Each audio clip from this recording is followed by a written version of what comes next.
Bienvenue dans cette nouvelle analyse détaillée. Aujourd'hui, on s'attaque à un sujet absolument fascinant, pile à l'intersection entre la science-fiction horrifique et la réalité agronomique de pointe. Vous savez, ces fameux champignons capables de contrôler l'esprit de leurs hôtes, ça fait les choux gras de la pop culture avec des scénarios de fin du monde toujours plus fous. Mais la réalité est bien différente et franchement bien plus intéressante pour nous. Derrière ces récits un peu cauchemardesques se cache un potentiel agronomique énorme. Les chercheurs étudient ça de très près pour développer des méthodes de lutte ciblées contre les ravageurs.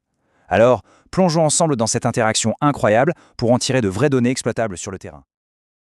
On a tous en tête cette fameuse image de la fourmi zombie. Dans l'imaginaire collectif, le scénario est simple.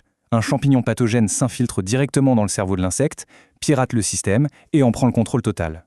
C'est terrifiant, certes, mais est-ce vraiment ce qui se passe au niveau cellulaire ? C'est le premier grand mythe que nous allons démonter ensemble aujourd'hui en regardant ce que la biologie moderne nous dit vraiment.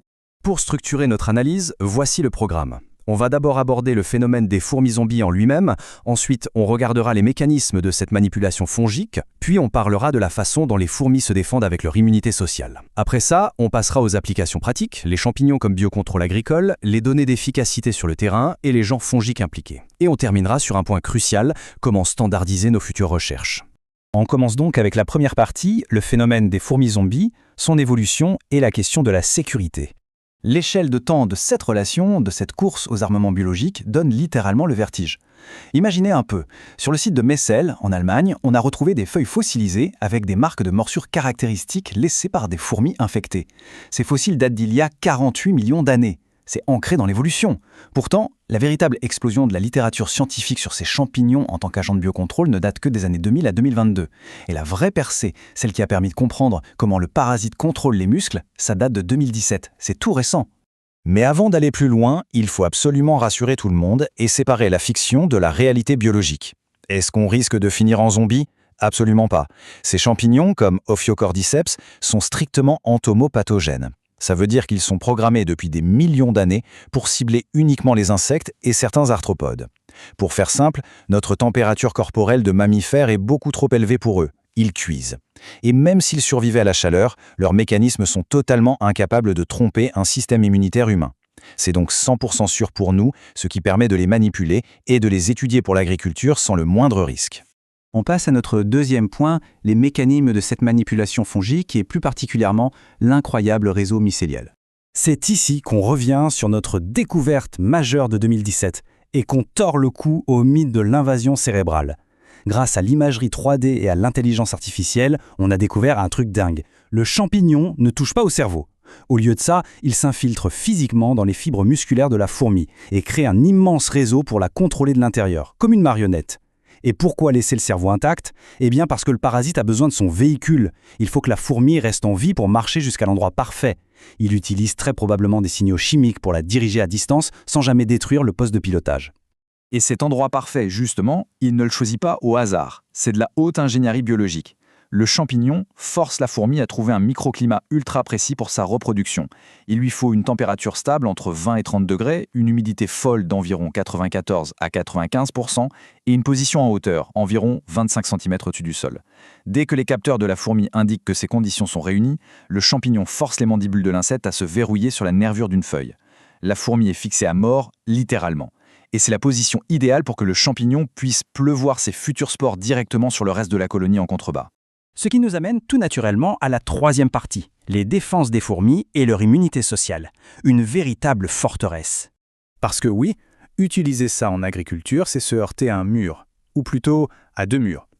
Au niveau individuel, une fourmi est déjà super bien équipée. Une carapace robuste, un toilettage frénétique, un système de filtration des spores dans la bouche et même la sécrétion de ses propres antibiotiques naturels. Mais le vrai cauchemar pour le biocontrôle, c'est l'immunité sociale. La colonie entière agit comme un seul gros système immunitaire.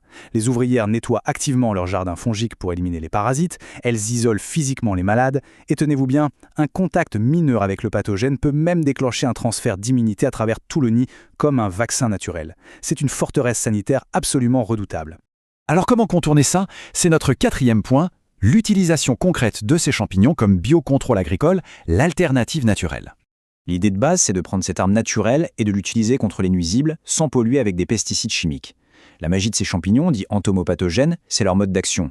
Contrairement aux bactéries ou aux virus qui doivent être avalés par l'insecte pour fonctionner, les spores de ces champignons n'ont besoin que d'un simple contact. Elles atterrissent sur la carapace de la fourmi, la percent avec des enzymes et prolifèrent à l'intérieur. L'objectif agronomique, c'est de réussir à déclencher une véritable épidémie, une épizootie mortelle, capable de faire tomber toute la colonie. Mais est-ce que ça marche en vrai? Passons à la 5e partie, l'efficacité sur le terrain et les gens fongiques privilégiés. Regardons les données. Après des décennies de tests, les experts agricoles ont réussi à cibler quel champignon marche le mieux contre quelle fourmi. Le tableau est assez clair. Si vous avez un problème avec les fourmis de feu, les fameuses Solenopsis, le genre de champignon Beauveria est votre meilleur allié. Par contre, pour les fourmis coupe-feuilles, qui sont un vrai fléau pour les cultures, la stratégie change. On va plutôt utiliser Metarhizium contre les Acromyrmex. Et pour les redoutables fourmis Atta, on combine souvent Metarhizium avec Trichoderma, un champignon capable d'attaquer directement la source de nourriture à l'intérieur du nid. Maintenant, parlons chiffres purs. Quand on sort des laboratoires et qu'on fait des tests en plein champ, l'efficacité médiane varie énormément. On voit une vraie susceptibilité chez les Acromyrmex avec une efficacité médiane qui monte à 67%. Mais pour les genres Atta et Solenopsis, on plafonne autour de 43%. Qu'est-ce que ça nous dit? Que cette fameuse immunité sociale dont on parlait tout à l'heure fait son travail. Obtenir une éradication totale de 100% en milieu naturel ouvert, c'est extrêmement difficile. Cela dit, la méthode de déploiement change la donne. Les données montrent clairement que si vous pulvérisez une solution liquide remplie de spores directement sur les zones ciblées, la mortalité est beaucoup plus élevée que si vous utilisez des appâts ou des poudres. Et ça, d'un point de vue agricole, c'est une excellente nouvelle, parce que la pulvérisation, c'est déjà une méthode standard et maîtrisée sur le terrain. Ce qui nous amène à notre toute dernière partie, la standardisation de nos futures recherches et les prochaines étapes. Parce que oui, pour que ce biocontrôle devienne une réalité généralisée, il faut que nos études soient irréprochables. Fini de surestimer les succès de laboratoire. Voici le protocole à suivre. Règle numéro 1. On calcule toujours la mortalité nette, en soustrayant les morts naturelles du groupe de contrôle. Règle numéro 2. On fait passer le champignon une première fois par la fourmi cible avant l'expérience finale, histoire de booster sa virulence au maximum. Règle numéro 3. On teste sur un minimum de 6 à 10 colonies par traitement, pas moins. Et règle numéro 4, la plus importante. On arrête les évaluations de seulement 4 semaines. Les colonies peuvent faire le mort et revenir. Il faut des observations beaucoup plus longues pour être certain que le nid est vraiment détruit. En fait, tout se résume un peu à ce constat fait par les chercheurs.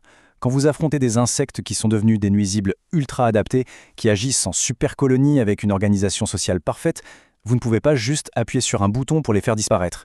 L'éradication totale à l'ancienne, c'est presque illusoire. Il va falloir apprendre à gérer ces populations intelligemment avec de la méthode, de la patience et une vraie stratégie agronomique sur le long terme. Ce qui nous amène à cette réflexion finale. La nature, à travers des millions d'années d'évolution, a créé des armes biologiques d'une précision terrifiante, capables de pirater la musculature même de leur proie. La vraie question maintenant, c'est serons-nous capables de maîtriser, de standardiser et de déployer ces spores à grande échelle pour nous passer définitivement des produits chimiques? C'est un défi scientifique et agricole monumental, mais l'espoir d'un biocontrôle totalement durable est là sous nos microscopes.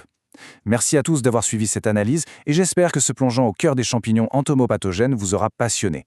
À très vite pour de nouvelles découvertes.